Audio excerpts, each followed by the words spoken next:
While many of these games being on this list may not surprise you, if you're anything like me, their actual order will be shocking to you. Number 10. The number 10 best-selling arcade machine of all time is Outrun. The 1986 release of Sega's Outrun pushed the limits of what racers did back in the day. Up until this point, people going to the arcade expected a game like Pole Position, and when you actually got there and saw this new game called Outrun, with the graphics completely blowing you away, being able to sit down in the chair like a real racing car of a Ferrari Testarossa or Spider, this game started so many new trends in the racing genre at the arcades that it's hard to even count. Not to mention, Outrun also featured a variety of radio stations for the car while you were driving. I wonder if that's where Grand Theft Auto got their idea from. Outrun kicks this list off with 30,000 cabinets sold. Number 9. Galaxian, created by Namco to compete directly with Taito's Space Invaders, this game came out in 1979 and completely transformed the arcade environment. And while Galaxian may arguably be the superior game to Space Invaders, it never did match the competitor's sales numbers. With Space Invaders being black and white and having enemies going only from left to right, Galaxian switched it up with having full color, and enemies had more elaborate patterns moving throughout the entire board, creating a far more complex and challenging game. And while to me the sequel of Galaga was easily superior to Galaxian, it never did quite match the commercial success that Galaxian had. Galaxian managed to sell 40,000 cabinets to arcades. Number 8. Taking the gameplay model of Space Invaders and swapping out aliens for an insect, and you got yourself number 8. Centipede, one of the greatest arcades of all time. The gameplay style of Centipede is extremely unique, where you shoot the centipede and it splits into multiple centipedes as it gets dismembered by your fire. At the time, the gameplay of Centipede was truly revolutionary and brought people throwing quarters at it like crazy. Centipede would go on to sell over 55,000 cabinets, generating a revenue of over $115 million. Number 7. Coming in at number 7 is Defender, one of my favorite carts that I owned on my Atari 2600. The actual arcade inspired a generation of games. Featuring 5 buttons and a joystick, Defender's control scheme was extremely intimidating to people who were new to the arcade. And even if you got the handle of it, the game itself was still extremely difficult. It was a faster, more intellectual kind of game. Defender ended up selling 60,000 cabinets and had a revenue by 1993 of $1 billion.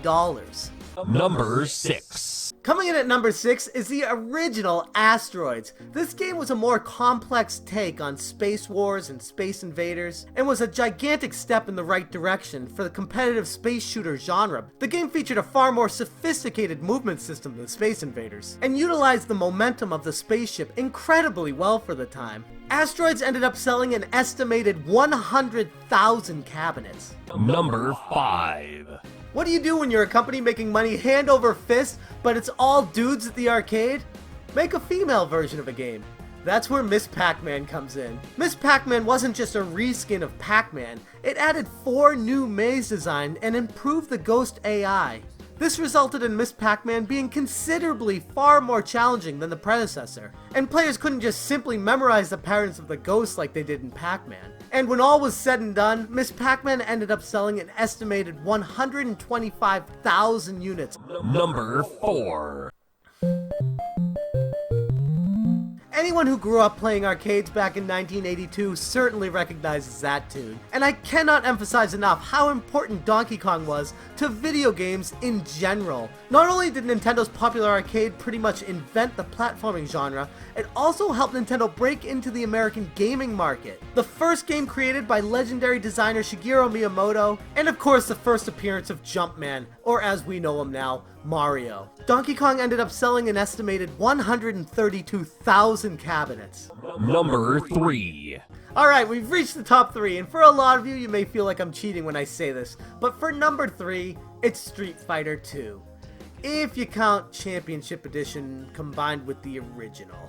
If you're over the age of 30, there's a high likelihood that you'd line up quarters on the machine waiting to play this game at your local arcade. Interestingly enough, if you separate the arcade cabinets between Street Fighter 2 and Street Fighter 2 Championship Edition, The sequel Championship Edition actually sold nearly double what the original Street Fighter II sold. Rebalancing gameplay, adding the 4 playable Grandmasters, and the ability to play mirror matches changed the game up tremendously. The original Street Fighter II sold 60,000 arcade cabinets, and Street Fighter II Championship Edition sold 140,000 cabinets. Combining them together, you have an estimated 200,000 cabinets sold for Street Fighter II. Number 2. Mentioned a couple times already on this list, coming in at number 2 is Space Invaders.